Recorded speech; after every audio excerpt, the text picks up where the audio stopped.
So earlier this month, it was the 10-year anniversary of The Amazing Spider-Man 2, and also this month, it was re-released in theaters. They've been re-releasing the live-action Spider-Man movies in theaters, like the Sam Raimi trilogy, and the first two Amazing Spider-Mans. I say first two, they're the only two.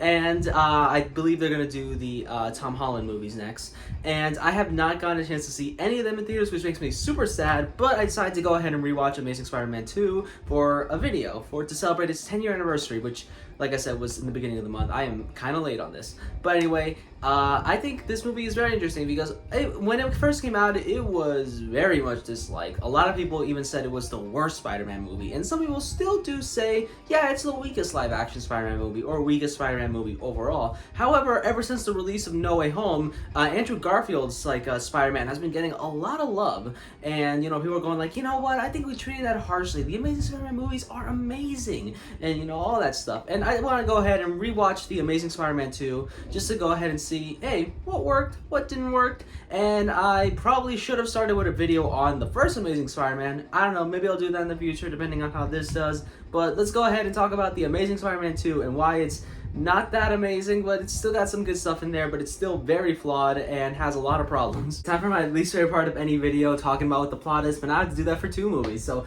quick summary of what happened in the first Amazing Spider-Man. Andrew Garfield is Spider-Man, and he was trying to figure out what was the deal with his parents. Like he knows there's something mysterious that happened with them, and at the same time he becomes Spider-Man, which I think I said that already. He fights the Lizard, Gwen Stacy. He has a crush on Gwen Stacy, played by Emma Stone. Her dad is a cop. He dies, and he kind of goes like, please make sure she stays away from all this. I just want her to be safe. And ultimately he agrees, but then he goes, some promises are meant to be broken, implying that he still wants to be with Gwen Stacy, even though she knows that he's Spider-Man, and they're going to try to make it work. And that was the first movie. That was terrible. I probably skipped over a bunch of stuff of Uncle Ben, but if you know the story of Spider-Man, then he becomes Spider-Man and all that stuff. And what else is there? Amazing Spider-Man 2. This one, oh my god, I don't really want to explain the plot of this because, first of all, I'm not good at it, as you can tell, but, also, there's just so much that happens in this movie. Alright, so it's about, Andrew Garfield Spider-Man is, trying to still figure out what's going on with his parents. He's trying to make his relationship with Gwen Stacy work, but then, they break up because he still wants to keep that promise that he made to her dad.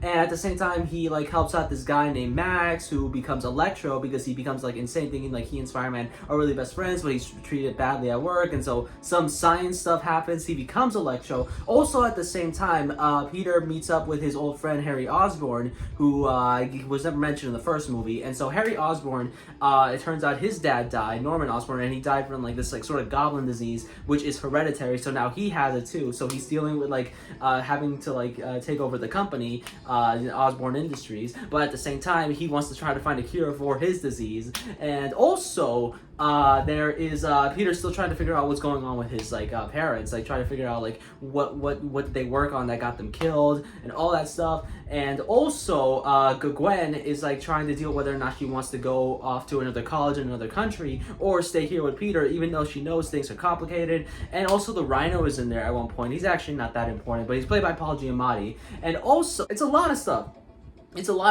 And point is, I think, not that the stuff itself is not interesting. Oh yeah, that's right. Felicity Jones.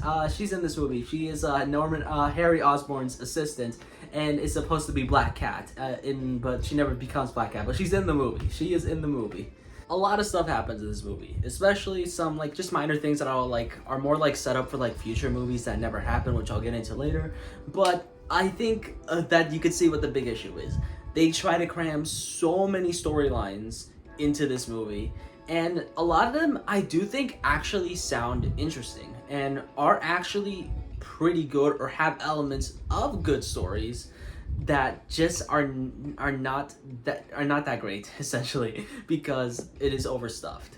The plot line with Peter and Emma Stone's character, Gwen Stacy, I don't know, I keep going by their actors' names, but their love story, I genuinely think has the potential to be something really interesting, because I actually like the chemistry between the two actors, and they have some cute, good moments, and when they break up, right, I'm going like, okay, I guess that's kind of sad. But then when you see them kind of struggle to like want to get back together, but because of like their lives going in different directions, I feel like, oh, okay, that sounds genuinely interesting. But then the movie kind of diverts, like, no, we can't pay attention to that. We got to focus on this other thing. Like, remember Max, Electro? Got to deal with that. And in a sense, that could possibly work because it would go along with like Peter's dilemma that like he can't have like a stable relationship because of all this nonsense going on. But it doesn't really feel effective if that was what they were trying to do. And speaking of Max, all right, so I think they do something really interesting with him too, where this version of Electro is someone who is really obsessed with Spider-Man from like the moment he meets him. He goes like, oh my god, he saved me, and then he kind of starts this sort of parasocial relationship with him where he thinks they're like best friends, but in reality, Peter has his own stuff going on that he can't really think too much about Max. And sure, he does care about him when like he does care when he like sees him become Electro, or he sees Electro and he goes like, wait, you're that guy? And he like, you can tell he genuinely wants to help him because he's a good guy, but Max sees it as something more, and then he's upset when like he doesn't really kind of have those same like, you know, feelings as well. I think that sounds actually pretty interesting. And like the thing is, I don't really think it's done well either. Like, it's done fine enough, but because like I don't really feel like they can focus as much as they want to, or as much as they should, it again feels a lot more rush, which in a sense could possibly help with the parasocial relationship vibe that they're going with him, but it doesn't really come off that way. It just feels, oh no, they're speeding through everything. Like he meets him like, oh okay, he must be and then like all of a sudden he just kind of acts like that, like, oh my god, you know, we're like, oh, we're friends, he's gonna come to my birthday party, all that stuff, and I'm like, oh man, that's kind of sad. But like I do still think it's an interesting idea, and the actor who plays him, whose name I am blanking on right now, Jamie Foxx, got it, Jamie Foxx, does a really good job playing him, and I'm happy that they brought him back for No Way Home. But yeah, it's like, again, I just wish that was developed more, or, you know, explored better. Speaking of like the other villain in this movie, Green Goblin, played by Dane DeHaan. Why did I not blank on his name? I'm sorry, Jamie Foxx. Anyway, Dane DeHaan, who, like I said before, is someone who's like he is now like the head of Osborn Industries, and his father died from something like goblin disease or whatever, gobbledygook, and like now he has it, and he wants to try to find a cure, and also he wants to reconnect with Peter. He was never mentioned in the first movie, Harry, but like apparently they were friends for a long time, and I think that is kind of interesting. Like Peter possibly like losing a relationship with Gwen after they broke up, maybe trying to redevelop the one again that he had lost with Harry. All right, that could be interesting. That actually kind of works, but like I said, it doesn't really feel like they can develop it as much as they want. But I think it is interesting though, and I think like that kind of conflict where like Peter wants to help them, and when they realize that the thing that could help Harry is possibly using Spider-Man's blood, he kind of goes like, I don't know, because I'm afraid that it could hurt you and all that stuff, and he goes like, no, don't you, I need it, why won't you give it to me? And then he goes like, I can't, even though you can tell he does want to help him. That is good conflict right there, but it is not as interesting as I really think it should be, because I'm just repeating myself over and over. It doesn't feel like they have the time to develop it as much as they want. The movie also has some other like kind of minor things that like aren't inherently too big, but you can tell they were setting up for like future things. For example, Black Cat is in the movie, the famous Spider-Man character Black Cat. However, she is not Black Cat. She's just like Harry Osborn's assistant in this, who he seems to have like a strong connection to, and she's in not quite a few scenes, because like I said, she is not really super important to the main everything else that's going on, but she is in a decent number of scenes, and you can tell that they want to do something big with her, and it's supposed to be set up that she was Black Cat. But that never ended up happening. And also, Paul Giamatti, who is in this movie as Rhino, is in it. He is much less important than Black Cat in this, where he only appears in like the beginning and towards the end.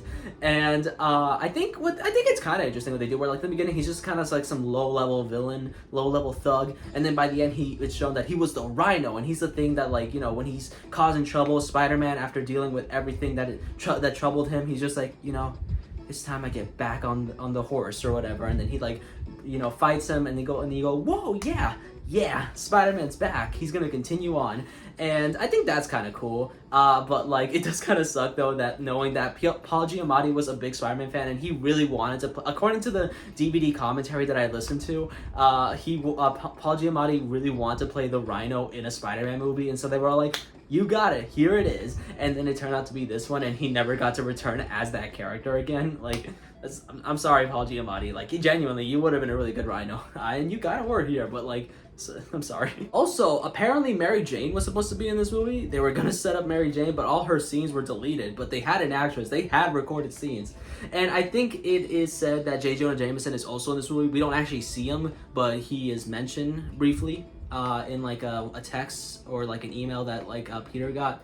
All that stuff. And yeah, I mean, there's that. So I think all these storylines have interesting elements in them that I'm like, oh man, that would have been so cool if they were just able to like just focus on that thing and like, you know, fully explore that. That would have been so amazing.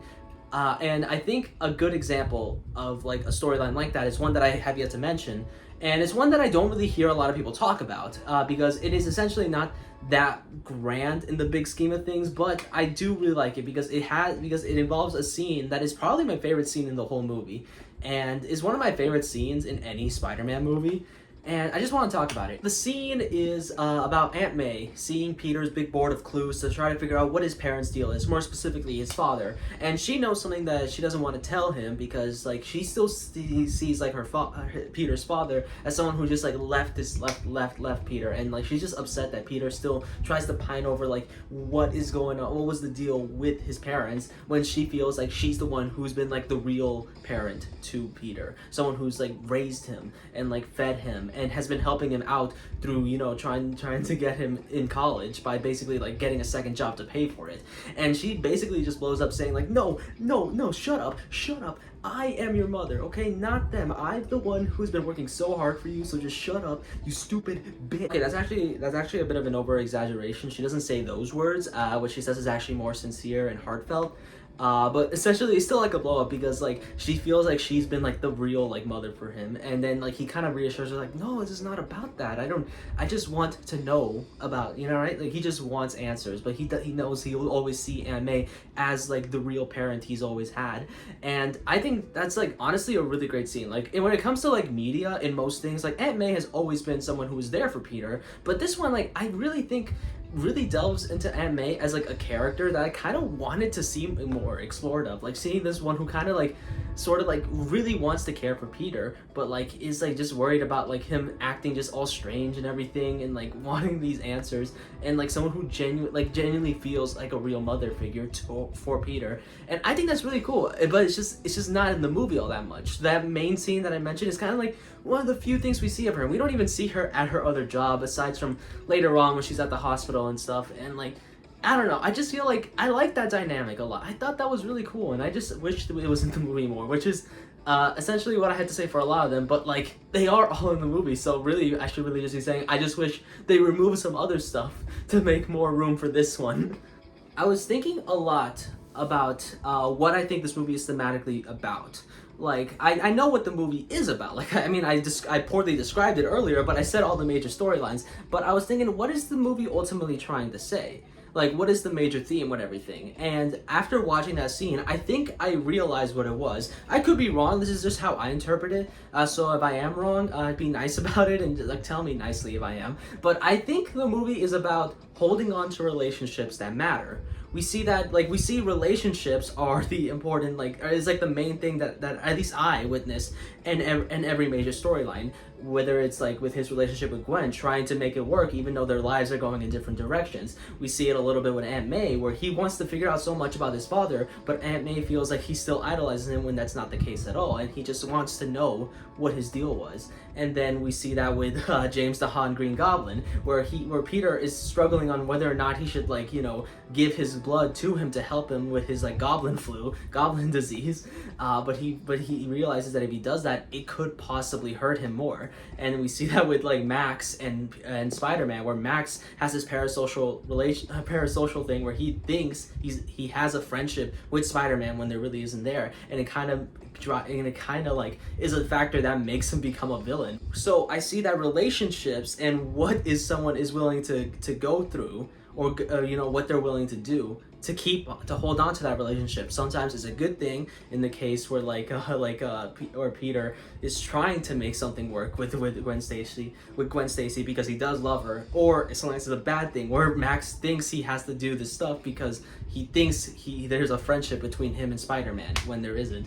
And I just think that is actually interesting, and I think it makes me understand this movie a little bit more, appreciate it more.